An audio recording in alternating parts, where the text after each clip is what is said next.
সাইজে ছোট হলেও মনে মনে সে কিন্তু ঠিকই flagship. I mean Samsung Galaxy S24 finally চলে আসলো আমাদের হাতে। কিছুদিন আগে আমরা এই স্মার্টফোনের আনবক্সিং ফার্স্ট ইমপ্রেশনের ভিডিও দিয়েছিলাম Samsung Galaxy S24 ultra. But আজকে কথা হবে S24 নিয়ে। আমাদের হাতে যে স্মার্টফোনটি রয়েছে এইটা ইন্ডিয়ান ভ্যারিয়েন্ট, তার মানে শুরুতে আপনি বুঝতে পারছেন এটাতে এক্সিনোস রয়েছে। চলুন একটু খুলে দেখা যাক। বক্স দেখে তো আমরা সবাই জানি ভিতরে চার্জার নেই। এই হচ্ছে স্মার্টফোনটি প্রিভিয়াস জেনারেশনের মতো একদম সেম টু সেম। বলতে গেলে দেখে বোঝার উপায় নেই এটা আসলে নতুন কিছু, অলমোস্ট সিমিলার। তবে এই ফোনগুলো থেকে না আমি একটু আইফোন টাইপ একটা ভাইব পাই। ব্যাপারটা কেমন হয়ে গেল, যাই হোক। আর বাকি যা আছে কেবল টেবল এগুলো আমি না দেখাই না। এই ফোনগুলো বিশেষ করে তাদেরই ভালো লাগে যাদের বড় ফোন খুব একটা ভালো লাগে না। দেখুন এই যে এই ফোনটা হাতে ধরে কিন্তু বেশ মজা পাওয়া যাচ্ছে, খুব সহজে এক হাত দিয়েও ব্যবহার করা যায়। বাট S24 আলট্রা ভাই, এই যে কর্নারটা এটা একদম খুব ভালোভাবে এখানে লেগে যায় হাতের তালুতে। সেদিন আমাদের সোহাগ 360 সোহাগ ভাই, উনি দেখালো ওনার হাতের তালুতে কালো দাগ পড়ে গেছে, মানে এই ফোন ব্যবহার করতে গিয়ে। এই কর্নারটা এত বেশি শার্প, এটা গিয়ে হাতের উপরে এভাবে লাগে এক হাত দিয়ে ব্যবহার করতে গেলে আর কি, এইখানে একদম দেখালো যে কালো একটা দাগ পড়ে গেছে। তো ওই ঝামেলাটা আর হচ্ছে না এই ডিভাইসটাতে, কারণ এটা সাইজটাও ছোট আবার রাউন্ডেড। রিয়ারে ফ্ল্যাট গ্লাস, যা কর্নিং গরিলা গ্লাস ভিক্টাস 2, আর ফ্রন্টেও কর্নিং গরিলা গ্লাস ভিক্টাস 2 এর প্রোটেকশন রয়েছে। IP68 এর রেটিং থাকছে। এর বডি ফ্রেমে কিন্তু বড় ভাইয়ের মতো টাইটানিয়াম ব্যবহার হয়নি, ব্যবহার হয়েছে অ্যালুমিনিয়াম। তবে স্যামসাং আদর করে ডাকছে আর্মর অ্যালুমিনিয়াম। বেশ শক্তপোক্ত, বেশ ডিউরেবল। ওরা কি এমনটা বলছে যে স্ক্র্যাচ প্রুফ, স্ক্র্যাচ পড়বে না সহজে। ফোনের ওজনও তো কম, 168 গ্রামের মতো, তো খুব বেশি ভারীও আপনাদের ফিল হবে না। এবং ওয়েট ডিস্ট্রিবিউশনও মোটামুটি বেশ ভালোই মনে হচ্ছে, কারণ এইটার ক্যামেরার যে জায়গাটা ওই সাইডটাতে অনেক ফোনে দেখা যায় খুব বেশি ভারী হয়, তো স্যামসাং এর এই ডিভাইসগুলোর ক্ষেত্রে কিন্তু এমনটা না। যাই হোক, প্রয়োজনীয় পোর্টস অ্যান্ড বাটন প্রায় সবকিছুই আছে, জাস্ট 3.5mm হেডফোন জ্যাকটি নেই। ধন্যবাদ আমাদের আজকের ভিডিও স্পন্সর রিউ ইন্টারন্যাশনালকে। তাদের কাছে কিন্তু আপনারা স্যামসাং গ্যালাক্সি S24 সিরিজের এই ডিভাইসগুলো অ্যাভেলেবল পেয়ে যাবেন। শপ রয়েছে বসুন্ধরা সিটিতে, এবং ডিসক্রিপশনে তাদের শপের মানে প্রত্যেকটা শপেরই যাবতীয় ইনফরমেশন মেনশন করা থাকলো, আপনি চাইলে সেখান থেকে পারচেস করতে পারবেন। আর এই প্রোডাক্টের কারেন্ট যে প্রাইসটা আছে সেটা ভিডিও ডেসক্রিপশনে মেনশন করা থাকলো। তবে মাত্রই যেহেতু ডিভাইস আসছে দাম একটু বেশি, ডে টু ডে এর প্রাইস চেঞ্জ হবে, সেটা স্বাভাবিক। আমি আপডেট করে দেওয়ার ট্রাই করব। ডিসপ্লেতে আসা যাক। সাইজটা কিন্তু ছোটখাটো, খুব বেশি বড় না। 6.2 ইঞ্চের প্যানেল, যা মূলত ডাইনামিক অ্যামোলেড প্যানেল এটিপিও। আর এটা 120Hz high refresh rate offer করছে, আবার 2600 নিটস পিক ব্রাইটনেস দিচ্ছে, যেটা আমরা S24 আলট্রাতেও পেয়েছিলাম। HDR10+ এর সাপোর্ট থাকছে, এবং অবশ্যই স্যামসাং এর এই প্যানেল নিয়ে তো আর নতুন করে কিছু বলার নেই।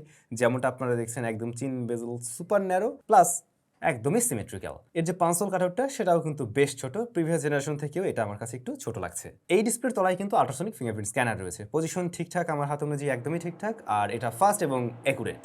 ডিসপ্লে ছেড়ে চলে আসলাম ক্যামেরাতে। রিয়ারে তিনটে শুটার রয়েছে, এবং মেইন শুটার হলো 50 মেগাপিক্সেলের। পরবর্তী শুটার 10 মেগাপিক্সেল, যা মূলত telephoto zoom lens 3x optical zoom দেবে। এর পরবর্তী শুটার 12 মেগাপিক্সেলের আলট্রা ওয়াইডে ছবি নেবে। ফ্রন্ট ফেসিং ক্যামেরাটাও 12 মেগাপিক্সেলের। আমি এখানে বেশ কিছু ছবি শেয়ার করলাম আপনাদের সাথে ডিলাইটের, যে ছবিগুলো ইনিশিয়ালি জাস্ট তোলা হয়েছিল। তো ছবি নিয়ে আপনাদের যদি কোনো মন্তব্য থাকে সেটা জানাতে পারেন, আর আমরা ইন ডিটেইলে অবশ্যই ফুল রিভিউর সময় আলোচনা করছি।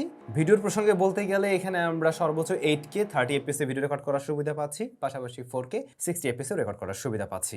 ফ্রন্ট ফেসিং ক্যামেরার ক্ষেত্রেও আমরা 4K 60fps এ রেকর্ড করতে পারি। ফাইনালি এই স্মার্টফোনের পারফরমেন্স সেকশন রান করছে One UI 6.1 based on Android 14, এবং স্যামসাং বলছে এই ডিভাইসগুলোতে 7 বছরের মেজর আপডেট দিবে, যেটা আপনারা নিশ্চয়ই জানেন, এবং সিকিউরিটি প্যাচ দিবে। ইন্টারেস্টিং ব্যাপার। আর প্রসেসর হিসেবে এই স্মার্টফোনটা আসলে দুইটা প্রসেসর ভ্যারিয়েন্ট নিয়ে এসছে।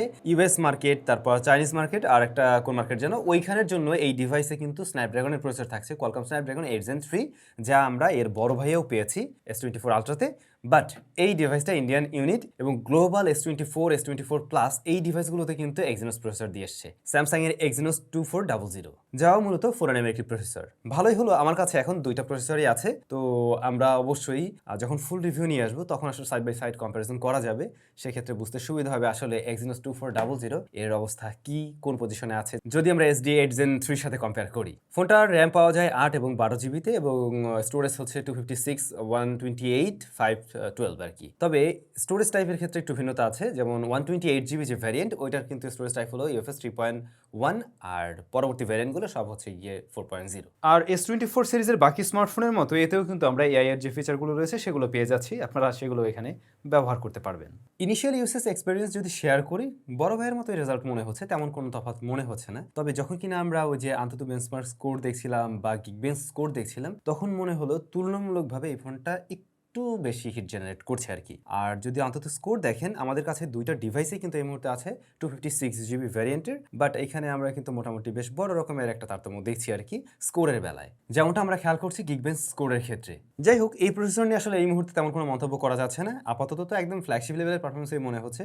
তো এতে আরও প্রেশার দেওয়া হোক, তারপরে বোঝা যাবে এর অবস্থা আসলে কি রয়েছে। ফোনটার সাইজ ছোট, যে কারণে ব্যাটারিটাও আপনারা ছোট পাচ্ছেন। এখানে 4000 mAh এর ব্যাটারি রয়েছে এর মাঝে, এবং এটা সাপোর্ট করছে কিন্তু 25 ওয়াট, যেখানে আমরা আলট্রাতে দেখছিলাম এবারে কিন্তু একটু হাই ওয়াট সাপোর্ট করছে 45 ওয়াট। আর এই স্মার্টফোনটাতে ওয়্যারলেস চার্জিং সিস্টেম সাপোর্ট করছে 15 ওয়াটেই। আছে স্টেরিও স্পিকার, সাউন্ড কোয়ালিটি নিয়ে কোনো কমপ্লেন নেই, সাউন্ড কোয়ালিটি কিন্তু একদমই ঠিকঠাক আছে, মানে বেশ লাউড, ক্রিস্প এবং ব্যালেন্স টাইপের একটা সাউন্ড পাওয়া যাচ্ছিল এই ডিভাইস থেকে। তো এই ছিল স্যামসাং গ্যালাক্সি S24। অনেকেই আছেন যারা আসলে এত বড় ফোন পছন্দ করেন না, তারা মূলত এই ধরনের ডিভাইসগুলোর জন্য ওয়েট করেন, মানে স্যামসাং এর ফ্ল্যাগশিপ ডিভাইসই লাগবে, তবে সাইজটা একটু ছোট হতে হবে, আবার পাওয়ারফুল হতে হবে।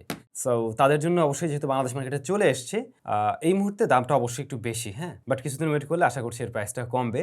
সো একটু ওয়েট করাটা ভালো, আবার আমরাও একটু ব্যবহার করি, কি অবস্থা কি দাঁড়ায় সবকিছু জানি, দেন মনে হয় পার্সেস ডিসিশন নিলে সেটা আরো বেশি কাজের কাজ হবে। তারপরেও যদি কারোর খুব বেশি প্রয়োজন হয়, একটু ইন্টারন্যাশনাল রিভিউগুলো বা বাইরের রিভিউগুলো দেখে নিলে মোটামুটি একটা আইডিয়া পাবেন আর কি। সবাই তাহলে ভালো থাকুন, অনেক বেশি ভালো। দেখা হচ্ছে আমাদের নতুন ভিডিওতে।